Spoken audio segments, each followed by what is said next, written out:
أعوذ بالله من الشيطان اللعين الرجيم بسم الله الرحمن الرحيم الحمد لله رب العالمين والصلاة والسلام على خير خلق وخاتم الأنبياء والمرسلين محمد صلى الله عليه وآله وسلم ولا حول ولا قوة إلا بالله العلي العظيم السلام عليكم ورحمة الله وبركاته.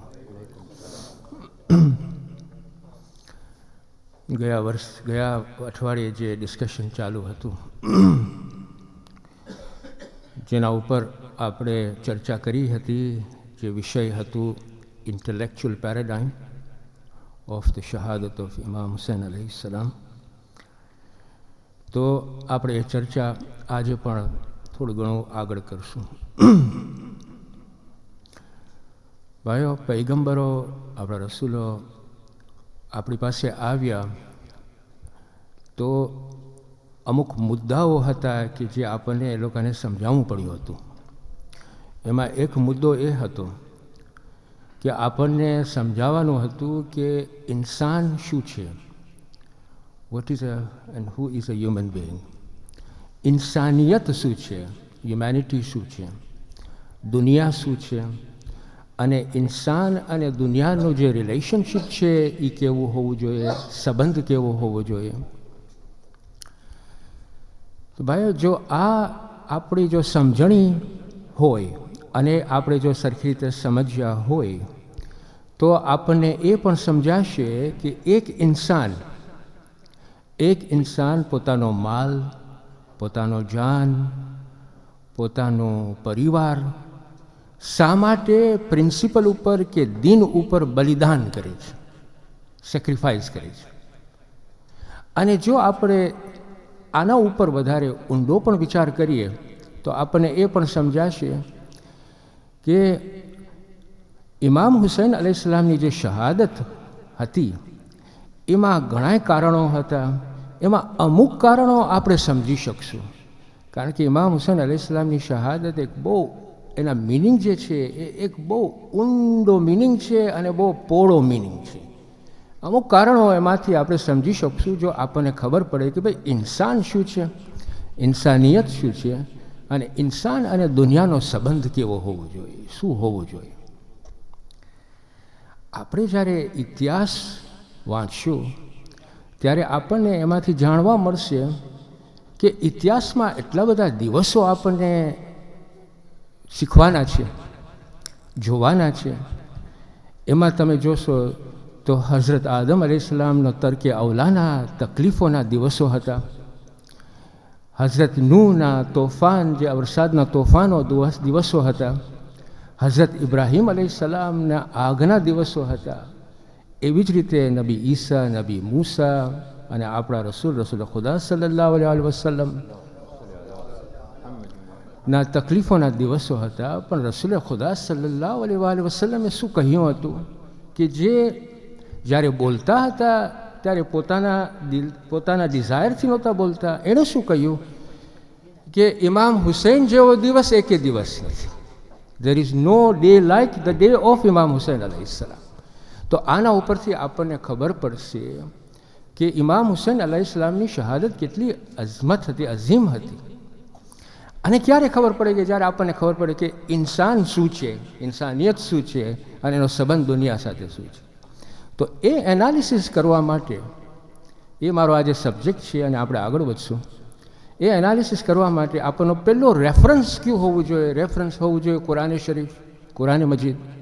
કુરાન મજીદમાં આયા ઇન્સાન માટે અલ્લાહ સુબહાન વ તઆલા શું કહે છે, ઇન્સાનિયત માટે શું કહે છે, દુનિયા માટે શું કહે છે, અને સંબંધ માટે શું કહે છે. એના ઉપર જરાક આખો પ્રચાર આપણે કરશું આજે.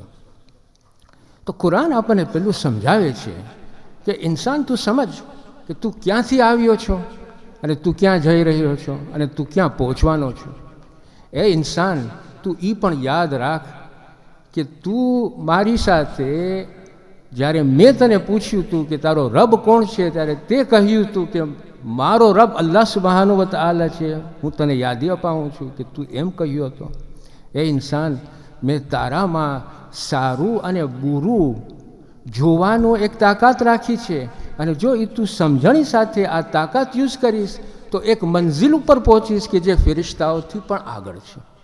અને એ ઇન્સાન એટલું ધ્યાન રાખજે કે તું મખલુક છો, હું ખાલિક છું. આટલી તો તું તારી પાસે યાદી હોવી જોઈએ જ્યારે તું આ દુનિયામાં તારી જિંદગી પસાર કરતો હો. આ એક પછી કહે છે કે ઇન્સાન આ જમીન મેં તારા માટે કરી છે, આ દુનિયા મેં તારા માટે કરી છે, આ સૂરજ મેં તારા માટે કર્યું છે, આ ચાંદ મેં તારા માટે કર્યું છે, આ લીલામ જે છે એ મેં તારા માટે કર્યું છે, જાનવરો મેં તારા માટે કર્યું. જેટલા જગા સુધી તું જોઈ શકે છે એ બધું તારા માટે કર્યું છે ઇન્સાન. ને ત્રીજું કે આ જે વસ્તુઓ જે છે, આ દુનિયા જે છે એની સાથે તારા કેવો સંબંધ હોવો જોઈએ એનો તું ખ્યાલ રાખજે. એટલે આ ત્રિકોણ પિક્ચર આપે છે કુરાન આપણને, આ દ્રશ્ય આપે છે ટ્રાયંગ્યુલર. એક બાજુ ઇન્સાન તું છો, બીજી બાજુ દુનિયા તું છો, અને ત્રીજું કે સંબંધ તારો દુનિયા સાથે કેવો છે એ ધ્યાનમાં તું રાખજે. આ ત્રિકોણ પિક્ચર છે કુરાનનું. એમાં કહે છે કે ભલે આ ત્રણ સાઈડ છે પણ એમાં જે હદફ છે, એમાં જે ડાયમેન્શન છે, એ ડાયમેન્શન ઇન્સાન તું છો. The essence of that triangle is you, the human being. કારણ કે કુરાન આખરે હ્યુમન બિંગને એડ્રેસ કરે છે ને. આજે આપણે ન હોત તો કુરાન કોને એડ્રેસ કરત? હ્યુમન બિંગને એડ્રેસ કરે છે કે એ ઇન્સાન આ બધું તારા માટે છે. હવે હું તને આ બધું આપ્યો હોઉં, અશરફુલ મખલુકાત છો તું, તારી પાસે આટલી તાકાતો છે, આ જમીન અને આ આસમાનો અને આ સૂરજ અને આ ચાંદ આ તારું છે, તો તું વિચાર કર કે મેં જેને ત્યારે આ ડિગ્નિટી તને આપી છે, તો તું આ તારી ડિગ્નિટી આ સૂરજ માટે કે આ ચાંદ માટે કે આ તેલના કૂવાઓ માટે કે આ પૈસાઓ માટે કે આ સત્તાઓ માટે જો તું વેચી દે તો તું નુકસાનમાં છો કે તું ફાયદામાં છો. જ્યારે મેં તને આ ડિગ્નિટી આપી હોય કે ઇન્સાન તું આ બધું મેં તારા માટે કર્યું છે, તો હવે તારી જો ડિગ્નિટી તું આ બધામાં તું વેચી દે તો તું નુકસાનમાં છો કે તું ફાયદામાં છો. આજે હું તને 16 તેલના કૂવાઓ આપું ઇન્સાન, ને તું તારી ડિગ્નિટી આ વેચી દે 16 કૂવાઓ માટે, તો તું જ કહે કે તું ફાયદામાં છો કે તું નુકસાનમાં છો. વલ અસર ઇન્નલ ઇન્સાન લફી ખુસર ઇલ્લા લઝીના આમનુ વ અમિલુ સ્વાલિહાત. શું કહે છે કે ઇન્સાન તું ખસારામાં છો, સિવાય એ લોકો કે જે અલ્લાહ સુબહાનહુ વ તઆલા પાસે ઈમાન લઈ આવ્યા છે. જ્યારે કુરૈશના લીડરો રસૂલ ખુદાના અંકલ એટલે અબુ તાલિબ પાસે ગયા અને એને કહે છે, અબુ તાલિબ મુહમ્મદને સમજાવો કે એ જે પ્રચાર કરે છે લા ઇલાહા ઇલ્લલ્લાહનો, ઇસ્લામનો, એ પ્રચારને બંધ કરે અને એને જે કાંઈ ખપતું હશે એવું અમે આપશું. તો જવાબ સાંભળો, રસૂલ ખુદાએ જવાબ શું આપ્યો કે મારા જમણા હાથમાં જો સૂરજ આપે અને મારા ડાબા હાથમાં ચાંદ આપે તોય પણ હું આ પ્રચારને બંધ નહીં કરું. એમાં કેટલું આપણને સમજવાનું છે કે ઇન્સાનની ડિગ્નિટી જે છે, જે અલ્લાહે આપી છે, જે બુઝુર્ગી જે અલ્લાહે આપી છે, એ આપણે કેવી રીતે યુઝ કરવી જોઈએ. અને જો આપણે સરખી રીતે એને યુઝ કરીએ તો આપણને ખબર પડે કે ઇન્સાનિયત શું છે અને ઇન્સાન શું છે. તો આયા સવાલ અગેન એ ઊભો થાય છે કે ભાઈ ઇન્સાનની વેલ્યુ કેમ આટલી મોટી છે? કુરાન જ કહે છે. પાછું કુરાન શું કહે છે કે ઇન્સાન સમજતો આ જે ચાંદ છે, આ જે સૂરજ છે, આ જમીન છે, આ દુનિયા છે, એ મેં થોડાક ધુવાણાથી પેદા કર્યો છે. થોડોક ધુવાણો અલ્લાહ માટે આ પેદા કરવું તો કાંઈ નથી. આ થોડાક ધુવાણાથી મેં આ પેદા કર્યું છે, અંતે માટી બની જશે. ઇન્સાન તું, મેં મારી રૂહ તારા ઉપર ફૂંકી છે, તું ખાક નહીં થા, તું મારી તારી જે સફર છે એ સફર પકડ તું મારી પાસે આવીશ ત્યાં સુધી. આ ઇન્સાનને એક હોદ્દો આપ્યો છે કે ઇન્સાન તું અને આ સરખામણીમાં નથી, તારા ઉપર મેં રૂહ આખી છે મારી, આ થોડાક ધુવાણાથી મેં બનાવી છે, આ અંતે ખાક થઈ જશે. તું ઇન્સાન મારી પાસે આવીશ, કેવી રીતે આવીશ એ તારી જવાબદારી છે. કેવી રીતે તું આવીશ મારી પાસે? તારી પાસે મેં આટલી આ બુઝુર્ગી આપી હોય, આ ડિગ્નિટી આપી હોય, અને તું એવી રીતે મારી પાસે આવ કે જે મને પસંદ છે, તો તું એક નફ્સે મુતમઇન્નામાં આવીશ. પછી તારા હાથમાં છે, તું તારી બુઝુર્ગી વેચી નાખ, કોઈને પણ સત્તાને ગુલામી આપી દે, તારી ગુલામ બની જા, તો તારા ઉપર છે, તું પડીશ નીચે. બાકી જો તું સરખી રીતે રહીશ, મારા જે ઓબિડિયન્સમાં રહીશ, તો તું એવી રીતે મારી પાસે આવીશ કે હું ખુશ હોઈશ. સલાવત. હવે આ જો આપણને સમજ પડી હોય તો આપણને એટલું સમજાશે કે ઇમામની જે શહાદત હતી એનું જે હદફ હતું એ શું હતું. એનું જે હદફ હતું એ હતું કે આ જે બુઝુર્ગી જે અલ્લાહે આપણને આપી છે, જે ઇન્સાનની જે ડિગ્નિટી છે, એ ડિગ્નિટીને કાયમ રાખવા માટે ઇમામ હુસૈનની શહાદત છે કે human beings can remain a human being and can progress towards God, અલ્લાહ સુબ્હાનહુ વ તઆલા. આ એની શહાદતનો મિનિંગ હતો. અને જ્યારથી કરબલાનો ઇવેન્ટ થયો છે ત્યારથી ઝાલિમો, ઓપરેસર્સ, ડિક્ટેટરો, દુનિયામાં તમે જુઓ જેટલા ઝાલિમો છે એ કરબલાના ઇવેન્ટને હંમેશા પછાડવા માગે છે. શા માટે? કારણ કે કરબલા અને કરબલાની જમીનમાં અને ઇમામની શહાદતમાં એક સ્પિરિચ્યુઅલ સ્ટ્રેન્થ હતું, એક તાકાત હતી કે જે ઝાલિમોને ખબર છે કે એ લોકોને જુલ્મને એક ફેર પછાડી દેશે. તો તમે હિસ્ટ્રીમાં તમે જોશો તો બની ઉમૈયાથી લઈને અત્યાર સુધી મુઆવિયાને જેટલા ચાહવાવાળાઓ છે એ બધાએ આ જ ટેકનિક યુઝ કરી છે કે કરબલાનું વાક્ય અને ઇમામની શહાદતને જેટલું ઇમ્પોર્ટન્સ આપવું જોઈએ એ નથી આપતા અને એને નીચે પડાવે છે, નીચે પાડે છે, નીચે પાડે છે. આજે તમે ચેનલો જુઓ, યુટ્યુબમાં તમે જુઓ, આ જ મુઆવિયાના જે ચાહવાવાળા છો એ આ જ કામ કરો છો, આ જ કામ કરે છે. એ લોકોનો જે શેખ છે એ છે ઇબ્ન તૈમિયા. એને ટાઇટલ આપે છે લોકો. કોણ છે આ લોકો? હું જ્યારે કહું આ લોકો મુઆવિયાના ચાહવાવાળા કોણ છે? આ જ છે જે સલાફીન વહાબીઓ છે, મુઆવિયાને ચાહે છે. એ લોકોનો શેખ, એ લોકોને ટાઇટલ આપે છે શૈખુલ ઇસ્લામ ઇબ્ન તૈમિયા. આ ઇબ્ન તૈમિયા જે છે એ એની કિતાબ મિનહાજ સુન્ના એમાં લખે છે. અને જો કેવી રીતે લખે છે, આ એ લોકોની સ્ટાઇલ છે, આ એક ટ્વિસ્ટેડ લોજિક છે. લખે છે હકીકતમાં ઉમર સાદ એક મિલિટરી ડિટેચમેન્ટ હતી. મિલિટરી ડિટેચમેન્ટ એટલે કે છૂટી આર્મી, એનો સરદાર હતો. હકીકતમાં કે છે, હકીકતમાં મિલિટરી ડિટેચમેન્ટનો એટલે કેટલું નીચે પાડી દીધું ઉમર સાદને, કે ઉમર સાદ તો ખાલી 200 થી 500 માણસનો એક લીડર હતો. હા, એ કતલ કર્યા ઇમામ હુસૈન અલૈહિસ્સલામ. કારણ હિસ્ટોરિકલ ફેક્ટ છે, કતલ થયા હતા કરબલામાં. તો એ લખે છે એને કતલ કરવામાં આવ્યું હતું. પછી લખે છે, આ એ લોકોની સ્ટાઇલ છે. પછી લખે છે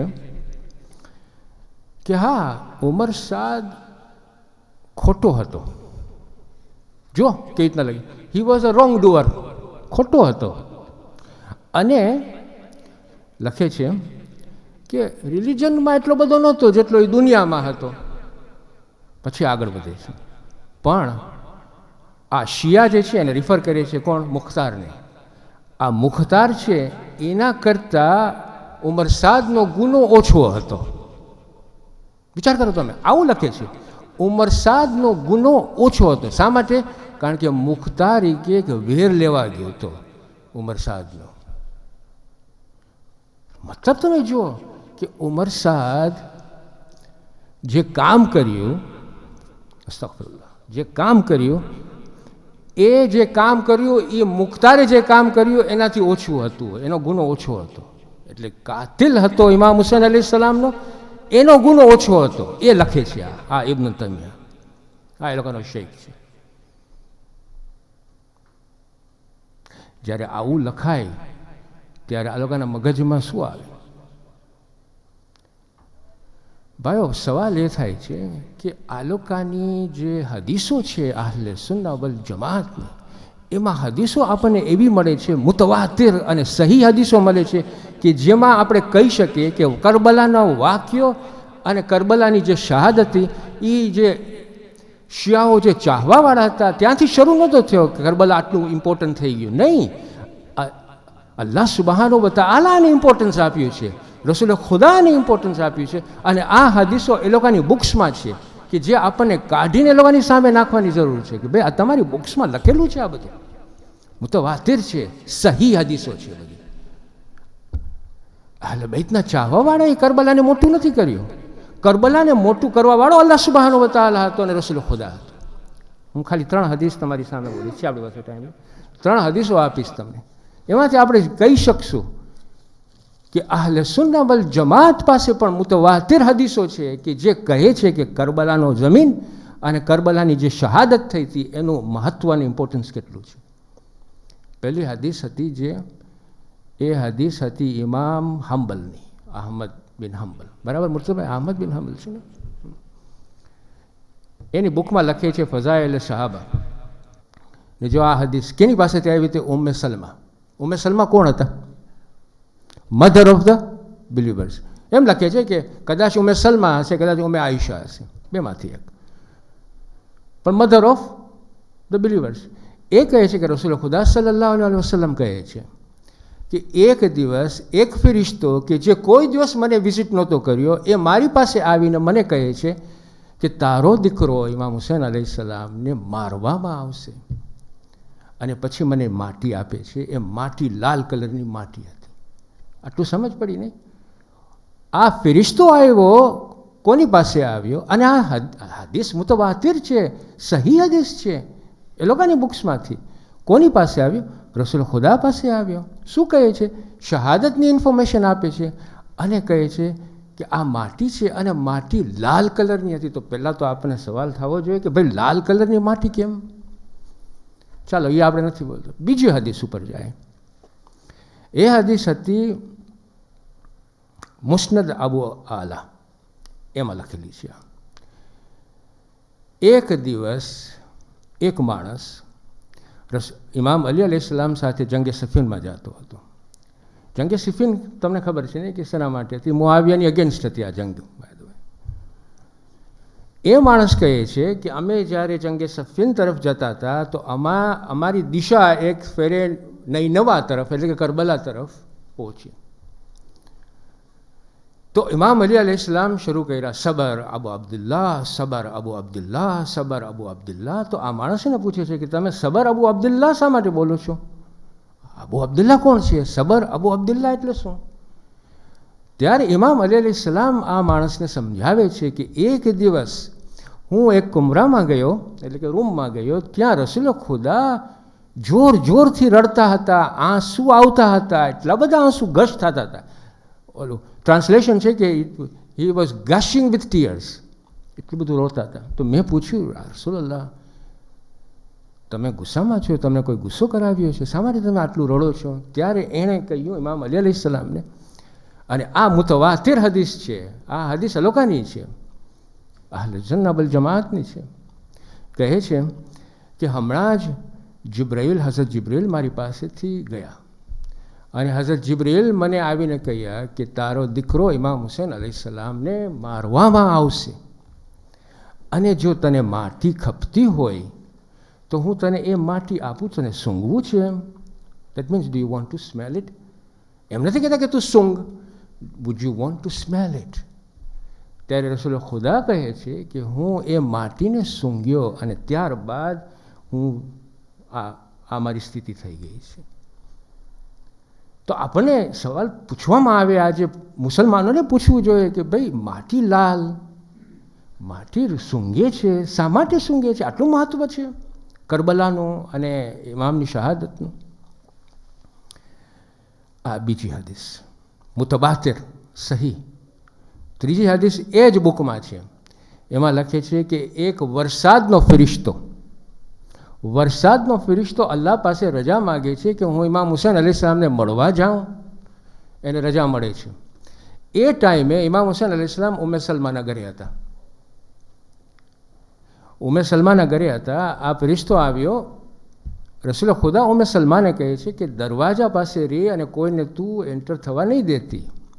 એ દરમિયાન ઇમામ હુસૈન અલૈહિ સલામ એ દરવાજામાંથી નીકળીને રસૂલ ખુદાના રૂમમાં ગળી ગયા. જ્યારે રસૂલ ખુદા સલ્લલ્લાહુ અલૈહિ વસલ્લમ ઇમામ હુસૈન અલૈહિ સલામને જોયા તો એને જોઈને એને પ્યાર કરતા હતા. ત્યારે આ ફેરિશ્તો એને કહે છે કે રસૂલ, યા રસૂલલ્લાહ, તો આટલો પ્યાર કરે છે ઇમામ હુસૈન અલૈહિ સલામને, આને તારી ઉમ્મત કતલ કરશે. અને તને ખબર છે, તને જાણવું છે કઈ જગા ઉપર? એને બતાડે છે જગા, અને પછી જગામાંથી એ માટી લઈને રસૂલ ખુદાને આપે છે. એ માટી લાલ કલરની હતી અને એ માટી ઉમ્મે સલમાને રસૂલ ખુદા આપે છે. ઉમ્મે સલમા એ માટીને લઈને એના કપડામાં એને ધ્યાન રાખો, એને પ્રિઝર્વ કરે છે, એને સાચવે છે. હવે આ 3 હદીસોમાં આપણને શું સમજ પડી? કેટલું જાણવાનું મળ્યું? આ મુતાતિર હદીસો છે, સહી હદીસો છે. પહેલી વસ્તુ આપણને એ જાણવા મળી કે જે માહિતી અલ્લાહ પાસે લઈ આવ્યો એ કોણ લઈ આવ્યું? હઝરત જિબ્રાઈલ. હઝરત જિબ્રાઈલ ઓર્ડિનરી ફરિશ્તા નહોતા.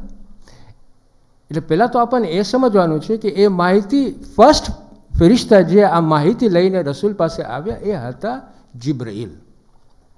બીજો કે જ્યારે જિબ્રાઈલ આવે અને કોઈ માહિતી આપે તો એ સેકન્ડ ઓર થર્ડ ક્લાસની માહિતી ન મળે. એક બુનિયાદી માહિતી હોવી જોઈએ, એક મહત્ત્વની માહિતી હોવી જોઈએ, એક ઇમ્પોર્ટન્ટ માહિતી હોવી જોઈએ, ઇમ્પોર્ટન્ટ ઇન્ફોર્મેશન હોવું જોઈએ. એ ઇન્ફોર્મેશન શું હતું કે શહાદતની ઇન્ફોર્મેશન રસૂલ ખુદાને આપવામાં આવી હતી અને ઝમીને કરબલાની ઇન્ફોર્મેશન રસૂલ ખુદાને આપવામાં આવી હતી. આ બીજું.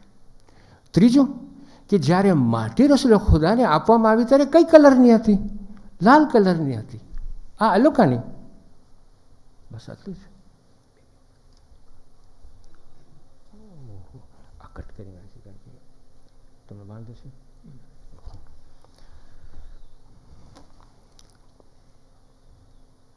અસ્તગફિરુલ્લાહ રબ્બી વ અતૂબુ ઇલૈક. લાલ કલરની માટી હતી. ત્રીજું. ચોથું, રસૂલ ખુદાએ એ માટીને સૂંઘી. એ માટીમાં હતું શું કે એ સૂંઘીને આટલું રડ્યા. અને પાંચમી વસ્તુ એ હતી કે કરબલાની માટી ઉમ્મે સલમાએ સાચવીને રાખી.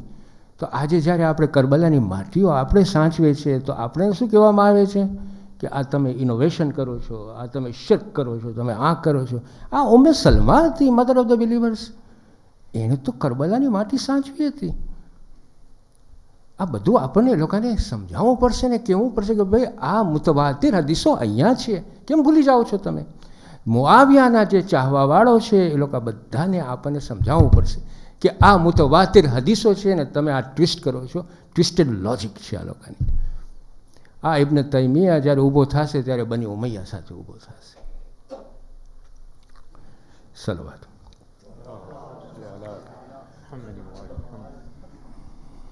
ભાઈઓ, જ્યારે આપણી પોતાની જિંદગીમાં આપણી ફેમિલી સાથે આપણે જ્યારે બેઠા હોઈએ, દાદા હોય, દાદી હોય, બચ્ચાઓ હોય, પોતરાઓ હોય, પોતરી હોય, તો આપણને કેટલો આનંદ આવે છે. ઘણી વખતે એવા વખતો આપણી જિંદગીમાં હોય છે, બરાબર કે નહીં? આપણે આપણી ફેમિલી સાથે બેઠા હોય. એવી જ રીતે રસૂલ ખુદાની જિંદગીમાં એક એવો દિવસ હતો કે એની સાથે બી ફાતિમા ઝહરા અલૈહા સલામ હતી, અમીરુલ મુઅમિનીન હતા, હસનૈન હતા, ખુશીમાં હતા. કેમ નહીં? અમીરુલ મુઅમિનીન કોણ હતા? મોમિનોના સરદાર હતા, મોમિનોના અમીર હતા. બીબી ફાતિમા કોણ હતા? બીબી ફાતિમા રસૂલ ખુદાની આંખની એક ઠંડક હતી. હસન અને હુસૈન કોણ હતા? હસન અને હુસૈન જન્નતના સરદારો હતા. આ એક ખુશીનો મોકો હતો. આ એક એવો દિવસ હતો કે ઇતિહાસમાં આપણે કહી શકીએ એક મોમેન્ટસ ટાઈમ હતો રસૂલ ખુદા માટે. મોમેન્ટસ ઇવેન્ટ, આનંદનો ટાઈમ, ખુશીનો ટાઈમ. એ ટાઈમે જિબ્રાઈલ આવ્યા એની પાસે અને પૂછે છે, યા રસૂલલ્લાહ, તમે ખુશીમાં છો? તમે આનંદમાં છો? રસૂલ ખુદા કહે છે, કેમ નહીં, હું આનંદમાં છું. મારી પાસે અમીરુલ મોમિનીન છે, બીબી ફાતિમા છે, હસન છે, હુસૈન છે. ત્યારે જિબ્રાઈલ એને કહે છે કે હું તમને કહું કે આ બધાનું શું થશે તમારા ગયા બાદ. એના પછી કરબલાની કહાની આપે છે, કરબલાનો કિસ્સો આપે છે રસૂલ ખુદા સલ્લલ્લાહુ અલૈહિ વસલ્લમ. આ કિસ્સો સાંભળીને ઊભા થઈ ગયા, રોવા બેઠા અને સજદામાં ગયા.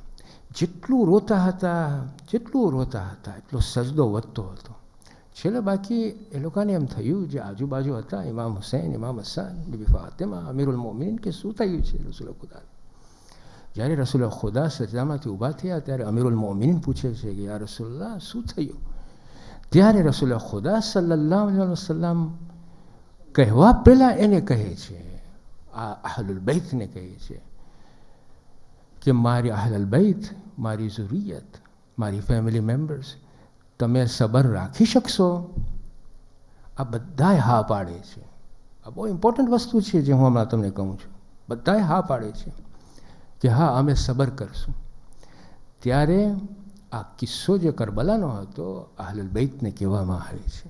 આમાંથી આપણે શું સમજી શકીએ કે આ ટ્રેડિશન એક કન્ડિશન આપે છે કે તમે અહલુલ બૈતને જ્યારે ચાહો, અહલ બૈતને જ્યારે તમે ઓબે કરો, કાં તો અહલુલ બૈતને તમારા એક મેમ્બર તરીકે તમે જ્યારે ગણો, ત્યારે તમારામાં સબર રાખવાની હિંમત હોવી જોઈએ અને રાખવું પડે. ત્યારે તમે આ કન્ડિશન જો પાડશો તો આ કનેક્શન અહલુલ બૈત સાથે રહેશે.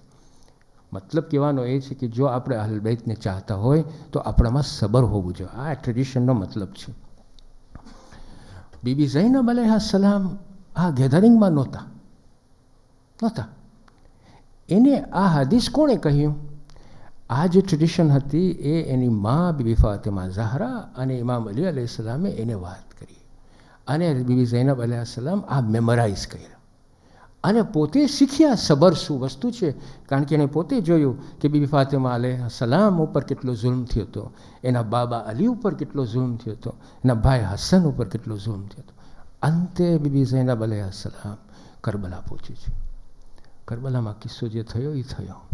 એક ટાઈમ એવો આવ્યો કે ઝૈનુલ આબિદીન અલૈહિસ્સલામ એના કપાયેલા બાબાની શહીદ બોડીની બાજુમાં ઊભા છે. સર એક બાજુ અને શરીર એક બાજુ. કફોડી હાલતમાં હતા. એમ લખાય છે કે એવી હાલતમાં હતા કે મોતની અંત ઉપર, કે એનો મતલબ એમ કે એટલી દુખાયેલી અને દુઃખી વખત હતો એના માટે ઝૈનુલ આબિદીન. જ્યારે બીબી ઝૈનબ અલૈહિસ્સલામ આવી કફોડી હાલતમાં જ્યારે ઝૈનુલ આબિદીનને જોયા ત્યારે એની પાસે દોડ્યા અને એને કહે છે કે બેટા, કે અમારું શું થશે તમે જો અહીંયાથી બટાઈ જશો તો? અમારું શું થશે? તમે હુજ્જત છો અલ્લાહના. ત્યારે બાબાની શરીરની નજર સામે રાખીને ખૂબ રડીને બીબી ઝૈનબ અલૈહિસ્સલામને કહે છે કે આ હુજ્જત હતા અલ્લાહના, જો એની હાલત ઉમ્મતે શું કરી છે. એક ટાઈમે રસૂલ ખુદા સલ્લલ્લાહુ અલૈહિ વસલ્લમ ઇમામ હુસૈનને પ્યાર કરતા હતા.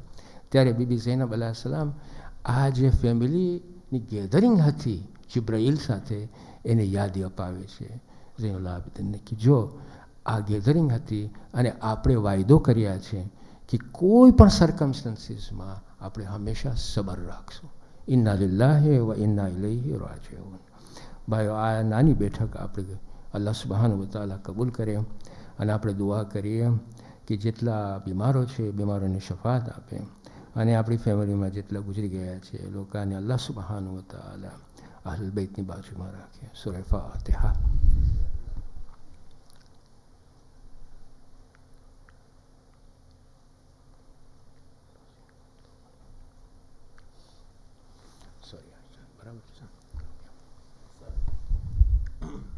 સૂરા યાસીન.